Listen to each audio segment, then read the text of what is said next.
অখিল গগৈ এই বিষয়ত আপুনি সমালোচনা কোনো যুক্তি নাই, আপোনাৰ অধিকাৰে নাই। আপুনি যদি সমালোচনা অখিল গগৈক অখিলউদ্দিন বুলি কৰিব বিচাৰে তেন্তে আপুনি নৰেন্দ্ৰ মোদীক নৰেন্দ্ৰ উদ্দিন বুলি কৰিব লাগিব, অমিত শ্বাহক সমীৰউদ্দিন বুলি কৰিব লাগিব, ৰাহুল গান্ধীক ৰাহুল উদ্দিন বুলি কৰিব লাগিব। নমস্কাৰ, মই পংকজ তৰুণ। প্ৰচণ্ড গৰম, গছৰ ছাত আছোঁ। আচলতে আমাৰ ঘৰৰ ওচৰতে আম এডাল আছে। আমডালৰ তলত আচলতে বিধানসভাৰ অধ্যক্ষ বিশ্বজিৎ দৈমাৰীয়ে দিয়া পৰামৰ্শ বিদ্যুৎ বিল কমাই গছৰ ছাঁৰ তলত ভিডিঅ'টো প্ৰস্তুত কৰি আছোঁ। কিন্তু ইমানেই গৰম যে আচলতে গছৰ ছাঁয়ে কাম কৰা নাই। এয়া যিয়ে নহওক বাৰু, জোকছ ইজ এ পাৰ্ট। কিন্তু কথাটো হ'ল কি, মই আজিৰ বিষয়টো আলোচনা কৰিব ওলাইছোঁ অখিল নে অখিলউদ্দিন। আপুনি হয়তো এই চৰ্চাটো খুবেই শুনি আছে। আমাৰ মন্ত্ৰী পীযুষ হাজৰিকাই এইটো কথা খুব ক'লে যে অখিল গগৈক তেওঁ অখিলউদ্দিন বুলিহে সামাজিক মাধ্যমত চিনি পায়। এতিয়া তেওঁ কোনোবাই পিয়াজ হাজৰিকা বুলি চিনি পায়, পিশাচ হাজৰিকা বুলি চিনি পায়, সেয়া ব্যক্তিগত কথা বাৰু, সেয়া অন্য এক বিষয়। কিন্তু কথাটো হ'ল কি, অখিল গগৈক অখিলউদ্দিন বুলিতো চিনি পায়, অখিল গগৈক অখিলউদ্দিন বুলিতো কিয় চিনি পায়? প্ৰশ্নটো সেইটো। হয়তো আপুনিও অখিল গগৈক সমালোচনা কৰা সকলৰ মাজত এজন, যিয়ে সামাজিক মাধ্যমত অখিল গগৈৰ বিষয়ে বেয়াকৈ কৈ ভাল পায়, বেয়াকৈ লিখি ভাল পায়, অখিল গগৈক সমালোচনা কৰি ভাল পায়, অখিল গগৈ অখিলউদ্দিন বুলি ইটিকিং কৰি ভাল পায়, অখিল গগৈৰ ভৰি হাৱাই চেণ্ডেলযোৰ হলমল চলাটো, কান্ধৰ জলঙাখনক লৈ আপুনি ঠাট্টাসূচক মন্তব্য কৰি ভাল পায়। হ'ব পাৰে, একো ডাঙৰ কথা নহয়। কাৰণ সামাজিক মাধ্যমত মই মানে আমাৰ বাস্তৱিক সমাজখনৰ বিষয়ে ক'বলৈ যোৱা নাই। বাস্তৱিক সমাজখনত অখিল গগৈক ভাল পোৱা মানুহ যথেষ্ট আছে। কিন্তু ইণ্টাৰনেট চালে যেন এনেকুৱা লাগে যেন গোটেই ইণ্টাৰনেটখনেই অখিল গগৈক বেয়া পায়, সামাজিক মাধ্যমখনেই গোটেই অখিল গগৈক বেয়া পায়। অখিল গগৈক লৈ প্ৰচাৰ হোৱা বাতৰি, অখিল গগৈক লৈ চৰ্চাক লৈ বহুত মানুহে খুব বেয়াকৈ কৰা মন্তব্য দেখিবলৈ পোৱা যায়। এই নিউজ চেনেলবিলাকৰ যিবিলাক বাতৰি হয়, এই বাতৰিবিলাকৰ কমেণ্টত ইমান বেয়াকৈ অখিল গগৈৰ বিষয়ে লিখে বহুতে। একদম কোনোবাই ব্যক্তিগত বিষয়ক আক্ৰমণ কৰি লৈও অখিল গগৈৰ বিষয়ে মন্তব্য কৰে। কিন্তু কিয় ইমান বিদ্বেষ অখিল গগৈৰ প্ৰতি? মানুহে কিয় ইমান অখিল গগৈক বেয়া পায়? এই প্ৰশ্নটো আপুনি নিজক কেতিয়াবা সুধি চাইছেনে? অখিল গগৈ বেয়া মানুহ নেকি? অখিল গগৈ কেতিয়াবা মানুহৰ বা সমাজৰ বেয়াৰ বাবে কাম কৰিছে নেকি? অহিত চিন্তা কৰিছে নেকি অখিল গগৈ? যদি এই প্ৰশ্নটোৰ উত্তৰ আমি দিবলৈ যাওঁ, তেন্তে অখিল গগৈৰ আন্দোলন জীৱন, মানে তেওঁ যেতিয়া কৃষক নেতা হিচাপে আছিল, পৰিচিত আছিল, সেই সময়ত তেওঁৰ জীৱন পদ্ধতিকো আমি জানিব লাগিব। অখিল গগৈ কৃষক নেতা হিচাপে যেতিয়া সমাজত প্ৰতিষ্ঠা লাভ কৰিছিল বা পৰিচিত হৈছিল, সেই সময়ত অসমত আছিল কংগ্ৰেছৰ চৰকাৰ। একেৰাহে 15 বছৰ কৰা শাসনৰ সময়ত, মুখ্যমন্ত্ৰী তৰুণ গগৈৰ শাসনৰ সময়ত অখিল গগৈয়ে কৃষক নেতাৰ সন্মানটো মানুহে তেওঁক দিছিল। তেওঁক মানুহে কৈছিল যে তেওঁ কৃষক নেতা। অখিল গগৈয়ে বিভিন্ন বিষয়ত মাত মাতি আহিছিল, সমাজৰ বিভিন্ন বিষয়, যিবিলাক বিষয়ত তেওঁ ভাবিছিল যে চৰকাৰে আচলতে সাধাৰণ জনতাৰ বিৰুদ্ধে গৈ কাম কৰিছে, সেইবিলাক বিষয়ত অখিল গগৈয়ে মাত মাতিছিল, ৰাইজক ৰাজপথলৈ ওলাই আহিবলৈ উদ্বুদ্ধ কৰিছিল। বিশেষকৈ মাটিৰ পট্টা প্ৰদানৰ বিষয়ে হওক বা বৃহৎ নদী বান্ধৰ বিৰোধিতা হওক বা অন্যান্য বিষয়, যিবিলাক বিষয় আচলতে চৰকাৰে ভুল বিষয় কিছুমান গ্ৰহণ কৰিছিল, সেই বিষয়ৰ বিৰুদ্ধে অখিল গগৈয়ে ৰাজপথত প্ৰতিবাদ সাব্যস্ত কৰিছিল। বিশাল জনসমাৱেশৰ সৃষ্টি কৰিবলৈ তেওঁ সক্ষম হৈছিল। আৰু তাৰপিছতে অখিল গগৈক মানুহে নাম দিছিল কৃষক নেতা। অখিল গগৈ খুব চৰ্চিত হৈ পৰিছিল কংগ্ৰেছৰ শাসনৰ কালতে। তাৰপিছত বিজেপি চৰকাৰ আহিল। বিজেপি চৰকাৰৰ সময়তো বৃহৎ নদী বান্ধকে ধৰি বিভিন্ন বিষয়ত অখিল গগৈ চৰকাৰৰ বিৰুদ্ধে মাত মাতিলে, চৰকাৰৰ সমালোচনা কৰিলে। আৰু পৰিণামস্বৰূপে অখিল গগৈক গ্ৰেপ্তাৰো কৰা হ'ল। কা আন্দোলনৰ সময়ত অখিল গগৈ বহু গুৰুত্বপূৰ্ণ ভূমিকা পালন কৰিছিল কা আন্দোলনক ৰাজপথলৈ উলিয়াই অনাত। আৰু অখিল গগৈক গ্ৰেপ্তাৰো কৰা হ'ল, কাৰাবন্দী কৰি ৰখা হ'ল 1.5 বছৰৰ অধিক সময়। তেওঁ ওলাই আহিল, ৰাইজে জনাদেশ দিলে যে তেওঁ শিৱসাগৰ সমষ্টিৰ পৰা বিধায়ক হ'ল। কিন্তু মই যিমানখিনি অখিল গগৈৰ বিষয়ে জানো বা অখিল গগৈৰ বিষয়ে যিমানখিনি সংবাদ মাধ্যমত পঢ়িছোঁ, চৰ্চা শুনিছোঁ, দেখিছোঁ, তো অখিল গগৈ কেতিয়াও সমাজৰ অহিতে গৈ কাম কৰা নাই বা চৰকাৰৰ সৈতে আপোচ অখিল গগৈ কেতিয়াও কৰা নাই। গতিকে এই ক্ষেত্ৰত অখিল গগৈ আপুনি যদি সমালোচনা কৰে তেন্তে অযুক্তিকৰ। অখিল গগৈ বিধায়ক হৈ তেওঁ বিৰোধী বিধায়ক, হয়তো বিধানসভাত একমাত্ৰ অখিল গগৈ বিধায়ক যিয়ে আচলতে চৰকাৰক সমালোচনা কৰিবলৈ স্পষ্টভাৱে সমালোচনা কৰিব পাৰিছে বিভিন্ন বিষয়ত তেওঁ নিজৰ মন্তব্য দাঙি ধৰিবলৈ আৰম্ভ কৰিছে বা সফলো হৈছে বিভিন্ন ক্ষেত্ৰত এনে নহয় যে চৰকাৰৰ সমগ্ৰ বিষয়তে অখিল গগৈ বিৰোধিতা কৰি আহিছে এনেও নহয় অখিল গগৈয়ে চৰকাৰক প্ৰশংসাও কৰিছে মুখ্যমন্ত্ৰী হিমন্ত বিশ্ব শৰ্মাই যেতিয়া শিৱসাগৰক হেৰিটেজ সাইট ঘোষণা কৰিছিল তেতিয়াও অখিল গগৈয়ে মুখ্যমন্ত্ৰীৰ প্ৰশংসা কৰিছিল কিন্তু অখিল গগৈয়ে বিধানসভাত এগৰাকী বিধায়ক হিচাপে নিজৰ ভূমিকা খুব পালন কৰিছে আৰু বিভিন্ন সময়ত চৰকাৰক তেওঁ খেলিবলৈ সক্ষম হৈছে চৰকাৰৰ মাত বন্ধ কৰিবলৈ তেওঁ সক্ষম হৈছে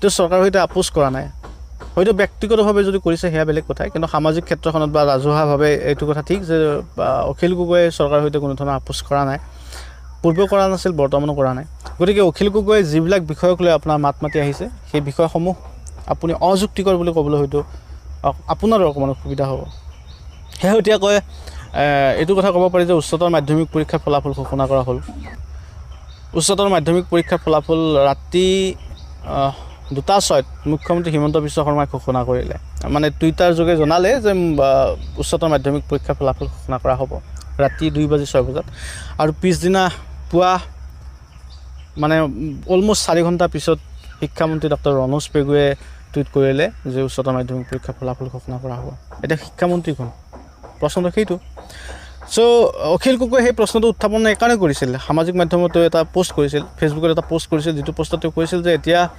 সকলো বিষয়ৰ কৃতিত্ব মুখ্যমন্ত্ৰীয়ে ল'ব বিচাৰে শিক্ষামন্ত্ৰীয়ে কেৱল নামতহে ৰৈ গৈছে যিটো বিষয়ত গৃহমন্ত্ৰীয়ে মাত মাতিব লাগে মুখ্যমন্ত্ৰী হিমন্ত বিশ্ব শৰ্মাৰ মাত মতা উচিত আছিল সেইটো বিষয়তে কেৱল ৰণোজ পেগুক মানে শিক্ষামন্ত্ৰীক মাত মাতিবলৈ পৰামৰ্শ দিয়া হৈছে বা আগুৱাই দিয়া হৈছে বিষয়টো এইকাৰণে উত্থাপন কৰা হ'ল কাৰণ যেতিয়া ধেমাজিত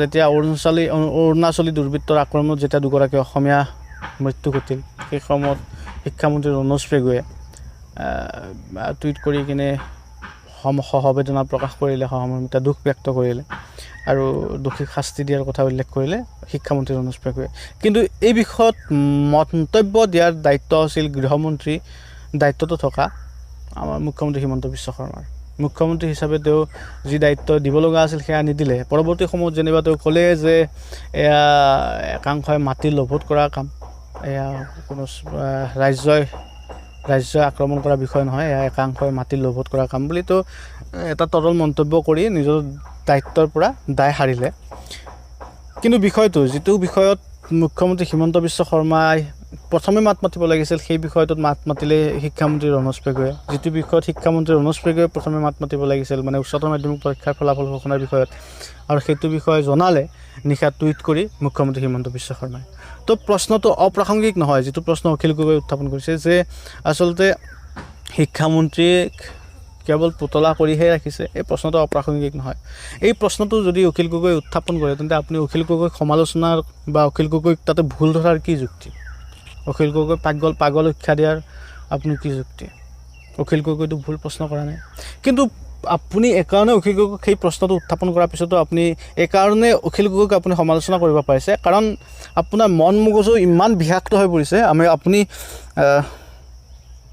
স্বীকাৰ নকৰিলেও আপোনাৰ মন মগজুত ইমান বিষ ঢালি দিয়া হৈছে যে আপোনাৰ সমগ্ৰ বিষয় আপোনাৰ চিন্তা আপোনাৰ কথা সকলো বিষাক্ত হৈ পৰে আপুনি কেৱল অখিল গগৈৰ বিৰুদ্ধেহে মাত মাতিব পাৰে আপুনি অখিল গগৈক প্ৰশংসা কৰিব নোৱাৰে আপুনি অখিল গগৈৰ কেৱল বেয়াটোহে দেখে গোবৰুৱা পোকৰ নিচিনা যেনেকুৱা ওচৰত ফুল ফুলি থাকিলেও গোবৰুৱা পোকে গৈ গোবৰতে পৰিব আপোনাৰ মানসিকতা এনে দুৰ্বল হৈ গৈছে যে আপুনি অখিল গগৈৰ কেৱল বেয়াটোহে দেখা পায় আপুনি অখিল গগৈৰ ভালটো নেদেখে এতিয়া অখিল গগৈক আপুনি অখিলউদ্দিন বুলি সমালোচনা কৰিব পাৰে কিয় কৰিব পাৰে অখিল গগৈক অখিলউদ্দিন বুলি কোৱাৰ আচলতে কাৰণটো কি আছিল অখিল গগৈৰ কেইদিন বিধায়ক হোৱাৰ পিছতে সম্ভৱতঃ এখন ফটো ভাইৰেল হৈ পৰিছিল যিখন ফটোত অখিল গগৈৰ মূৰত টুপি আছিল মানে মুছলমানৰ টুপি কোনো ঈদৰ সময়ত সম্ভৱতঃ তেওঁ কোনো মছজিদলৈ গৈছিল ঈদৰ শুভেচ্ছা জ্ঞাপন কৰিছিল ইছলাম ধৰ্মাৱলম্বীসকলক ফটোখন সামাজিক মাধ্যমত ভাইৰেল হোৱাৰ পিছতে অখিল গগৈক মানে সমালোচনা কৰিবলৈ আৰম্ভ কৰিলে অখিল গগৈক অখিলউদ্দিন বুলি নাম দিয়া হ'ল যিটো নামক লৈ এতিয়া পীযুষ হাজৰিকাই এটা দায়িত্বশীল বিভাগৰ দায়িত্বশীল মন্ত্ৰী হৈ শিক্ষিত মন্ত্ৰী হৈ তৰল মন্তব্য কৰিবলৈ অকণমান লাজ নাপালে সেইগৰাকী মন্ত্ৰী পীযুষ হাজৰিকাই অখিলউদ্দিন বুলি ক'লে আপুনিও হয়তো সামাজিক মাধ্যমত চৰ্চা চলাই আহিছিল তো অখিল গগৈ সেই ফটোখন যেতিয়া ভাইৰেল হৈ পৰিল অখিল গগৈৰ, তো তাৰপিছত অখিল গগৈক অখিলুদ্দিন বুলি কোৱা হ'ল। কিন্তু আপুনি কওক যে মই নিজক ভাল পোৱাৰ অৰ্থ এয়া নেকি যে মই আনক ভাল পাব নোৱাৰোঁ? আপুনি আপোনাৰ নিজৰ ধৰ্মটোক ভাল পায়, ইয়াৰ অৰ্থ এয়াটো নহয় যে আপুনি আন ধৰ্মক বেয়া পাব, আপুনি আন ধৰ্মক আপুনি উপহাস কৰিব। আমাৰ হিন্দু সংস্কৃতিয়ে কি কয়, আমাৰ ভাৰতীয় সভ্যতাই কি কয়, যে নিজৰ ধৰ্মটোক আঁকোৱালি লোৱা, কিন্তু আন ধৰ্মকো তুমি অগ্ৰাহ্য নকৰিবা, উপেক্ষা নকৰিবা। আনৰ ধৰ্মটোকো তুমি সিমানেই শ্ৰদ্ধা কৰা যিমান তুমি নিজৰ ধৰ্মটোক কৰা। এতিয়া অখিল গগৈ হিন্দু, অখিল গগৈ হিন্দুক ভাল পায়, তেওঁ হিন্দুত্ব বৰ্তাই ৰাখি যদি কোনো ইছলাম ধৰ্মাৱলম্বীৰ পবিত্ৰ দিন এটাত তেওঁ যদি শ্ৰদ্ধা নিবেদে, তেওঁলোকক যদি শুভেচ্ছা জ্ঞাপন কৰে, এটা দিনৰ কাৰণে যদি তেওঁ শুভেচ্ছা জ্ঞাপন কৰাত তেওঁলোকৰ ওচৰৰ বুলি নিজকে প্ৰমাণ কৰিবলৈ তেওঁ টুপি পৰিধান কৰে, সেয়া ভুল কি?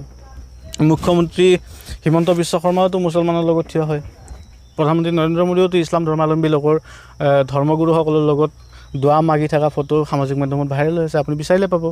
অন্যান্য নেতা মন্ত্ৰীসকলেওতো তেনেকুৱা ধৰণৰ ফটো তোলে ইছলাম ধৰ্মাৱলম্বীসকলৰ লগত, লাগিলে সেয়া ভোট বেংকৰ স্বাৰ্থতে নহওক কিয় বা নিৰ্বাচনৰ সময়তে নহওক কিয়। গতিকে অখিল গগৈ এই বিষয়ত আপুনি সমালোচনা কোনো যুক্তি নাই, আপোনাৰ অধিকাৰে নাই। আপুনি যদি সমালোচনা অখিল গগৈক অখিলুদ্দিন বুলি কৰিব বিচাৰে, তেন্তে আপুনি নৰেন্দ্ৰ মোদীক নৰেন্দ্ৰ উদ্দিন বুলি কৰিব লাগিব, অমিত শ্বাহক সমীৰুদ্দিন বুলি কৰিব লাগিব, ৰাহুল গান্ধীক ৰাহুল উদ্দিন বুলি কৰিব লাগিব। যদি আপুনি সকলোকে যদি উদ্দিন শব্দটো আপুনি সকলোৰে ব্যৱহাৰ কৰিব পাৰে, তেন্তে অখিল গগৈৰ লগতো আপুনি উদ্দিন শব্দটো ব্যৱহাৰ কৰিবলৈ আপোনাৰ অধিকাৰ পাব। নহ'লে আপুনি অকল অখিল গগৈ অখিলুদ্দিন বুলি কৈ সমালোচনা কৰিলে নহ'ব নহয়, এইটো সেয়া আপোনাৰ মানসিক বিকৃতি হ'ব। আৰু বহুতে অখিল গগৈক সমালোচনা কৰে যে অখিল গগৈয়ে হাৱাই চেণ্ডেল পিন্ধে, অখিল গগৈৰ ইমান অভাৱ নেকি যে অখিল গগৈয়ে হাৱাই চেণ্ডেল পিন্ধে। আচলতে শ্ব' অফৰ কাৰণে, মানুহক দেখুৱাবলৈ, তেওঁ আচলতে আন্দোলনজীৱী, সেইকাৰণে তেওঁ হাৱাই চেণ্ডেল পিন্ধি হলমলো চোলা এটা পিন্ধে, কান্ধত জলঙা লৈ তেওঁ মানুহক দেখুৱায় যে তেওঁ দুখীয়া। আচলতে অখিল গগৈটো দুখীয়া নহয়, তেওঁ বিধায়ক হয়, বিধায়ক দৰমহা পায়, তেওঁৰ পত্নী এগৰাকী চাকৰিয়াল, গুৱাহাটীত ঘৰ মাতি আছে। গতিকে অখিল গগৈ ভাল জোতা এযোৰ ভাল পোচাক এযোৰ কি কিনিব নোৱাৰে নেকি? নিশ্চয় পাৰে। এতিয়া যদি অখিল গগৈ এই বিষয়ে আপুনি সমালোচনা কৰে, তেন্তে আপুনি মহাত্মা গান্ধীকো সমালোচনা কৰিব লাগিব। আপুনি নিৰ্বাচনৰ সময়ত দলিতৰ ঘৰত, ৰিক্সাৱালা ঠেলাৱালাৰ ঘৰত মাটিত বহি ভাত খোৱা অমিত শ্বাহ, প্ৰধানমন্ত্ৰী নৰেন্দ্ৰ মোদীকো আপুনি সমালোচনা কৰিব লাগিব। মহাত্মা গান্ধী, তেওঁ এগৰাকী বেৰিষ্টাৰ আছিল, বিদেশত পঢ়ি আহিছিল, তেওঁৰ কি টকাৰ অভাৱ আছিল, তেওঁৰ পৈতৃক সম্পত্তি যথেষ্ট আছিল, তেওঁ নিজে উপাৰ্জন কৰিছিল। কিন্তু তাৰপিছতো গোটেই জীৱন তেওঁ কেৱল এখন ধুতিতেই গোটেই জীৱন পাৰ কৰি দিলে, এটা লাখুটি এখন ধুতিতে তেওঁ গোটেই জীৱন পাৰ কৰি দিলে। কিয় কৰিলে? কাৰণ মহাত্মা গান্ধীয়ে জনতাৰ হকে মাত মাতিছিল, জনতাৰ কাষত গৈছিল। তেওঁ সেই সময়ত য'ৰ 60% অধিক লোক দৰিদ্ৰগ্ৰস্ত আছিল, তেওঁলোক অভাৱত আছিল, তেওঁলোকে এমুঠি ভাতৰ খাই এমুঠি লঘোণে থাকিব লগা হৈছিল, এযোৰ কাপোৰ পিন্ধিবলৈ পোৱা নাছিল। সেইসকল লোকৰ ওচৰত নিজকে তেওঁলোকৰ মাজৰ এজন বুলি প্ৰমাণ কৰিবলৈ মহাত্মা গান্ধীয়ে গোটেই জীৱন উদংগাৰে কটালে। আমাৰ নিৰ্বাচনৰ সময়তো আমাৰ মন্ত্ৰীসকলে, প্ৰধানমন্ত্ৰী হওক বা গৃহমন্ত্ৰী হওক বা কংগ্ৰেছ নেতাসকলে হওক, সকলোৱে আচলতে জনতাৰ ঘৰত গৈ, মানে এই কোনোবা দলিত শ্ৰেণীৰ লগ এজনৰ ঘৰত, কোনোবা পিয়ন, কোনোবা চকীদাৰ, কোনোবা ৰিক্সাৱালা ঠেলাৱালা ঘৰলৈ গৈ তেওঁলোকে মাটিত বহি ভোজন কৰে। খুব ভাইৰেলো হৈ পৰে তেওঁলোকে, সামাজিক মাধ্যমত তেনেকুৱা ফটোবিলাক ভাইৰেল হৈ পৰে। কিয় কৰে তেওঁলোকে? এইকাৰণে কৰে যাতে সেই দৰিদ্ৰ ঘৰ বা পৰিয়ালটোত তেওঁলোকে আহাৰ গ্ৰহণ কৰি তেওঁলোকে বুজাব বিচাৰে যে তেওঁলোকে সেই দৰিদ্ৰ পৰিয়ালটোৰ মাজৰ এজন, তেওঁলোকৰ প্ৰতি সমবেদনা আছে। তেওঁলোকে যিদৰে মাটিত বহি ভাত খায়, সেই নেতা মন্ত্ৰীসকলেও আচলতে মাটিত বহি ভাত খাব পাৰে। তেওঁলোকে যিদৰে কলপাতত ভাত খায়, আমাৰ নেতা মন্ত্ৰীসকলেও কলপাতত ভাত খাব পাৰে। এয়া প্ৰমাণ কৰিবলৈ আচলতে তেওঁলোকে সেই দৰিদ্ৰ ঘৰত ভাত সাজ গ্ৰহণ কৰে বা তেওঁলোকৰ সহমৰ্মিতা প্ৰকাশ কৰে। এই সমগ্ৰ উদাহৰণৰ পিছত আপুনি কেনেকৈ ক'ব যে অখিল গগৈ হাতত জোলঙাখন লোৱা বা হাৱাই চেণ্ডেল পিন্ধাটো ভুল? অখিল গগৈ যি কৰিছে তেওঁ জনতাৰ হকে কৰি আছে। তেওঁ আন্দোলন আজি আৰম্ভ কৰা নাই। কংগ্ৰেছ তৰুণ গগৈ ডাঙৰীয়া যেতিয়া মুখ্যমন্ত্ৰী আছিল, সেই সময়তো তেওঁ আন্দোলন আৰম্ভ কৰিছিল, সেই সময়তো তেওঁ আন্দোলন কৰিছিল আৰু তেতিয়াৰ পৰা তেওঁ ধাৰাবাহিকভাৱে আন্দোলন কৰি আহিছে। এতিয়া আন্দোলনৰ পৰিৱেশ সলনি হৈছে, সেয়া বেলেগ কথা, কিন্তু আন্দোলনটো কৰি আহিছে আৰু সেই আন্দোলনৰ সময়ত আৰম্ভণিৰ পৰাই হাৱাই চেণ্ডেল পিন্ধি আহিছে, আৰম্ভণিৰ পৰাই তেওঁ সেই জোলঙাখন তেওঁৰ কান্ধত আছে, আৰম্ভণিৰ পৰাই তেওঁ হলুমলু চলা, শৰীৰতকৈ অধিক ডাঙৰ চোলা পিন্ধি আহিছে। গতিকে অখিল গগৈৰ সেই পোচাক সেই হাৱাই চেণ্ডেলযোৰক লৈ আপুনি প্ৰশ্ন উত্থাপন কৰি লাভ নাই। যদি আপুনি তাক লৈ প্ৰশ্ন উত্থাপন কৰিব বিচাৰে তেন্তে আপুনি প্ৰধানমন্ত্ৰী নৰেন্দ্ৰ মোদীয়ে দুখীয়াৰ ঘৰত খোৱা ভাত সাজক লৈ আপুনি প্ৰশ্ন কৰিব লাগিব। আপুনি মহাত্মা গান্ধীয়ে যেতিয়া গোটেই জীৱন এখন ধুতিত পাৰ কৰি দিছিল তাক লৈ আপুনি প্ৰশ্ন উত্থাপন কৰিব লাগিব। আপোনাৰ সমস্যাটো ক'ত জানেনে? আপোনাৰ সমস্যাটো হৈছে যে আপোনাৰ মন মগজুত ইমান বিষ আছে, মানে ইমান বিষাক্ত হৈ পৰিছে আপোনাৰ সমগ্ৰ চিন্তাধাৰা, যে আপুনি যি কয়, আপুনি যি ভাবে, আপোনাৰ আপুনি ফেচবুকত যি লিখে চব বিষাক্ত হৈ পৰে।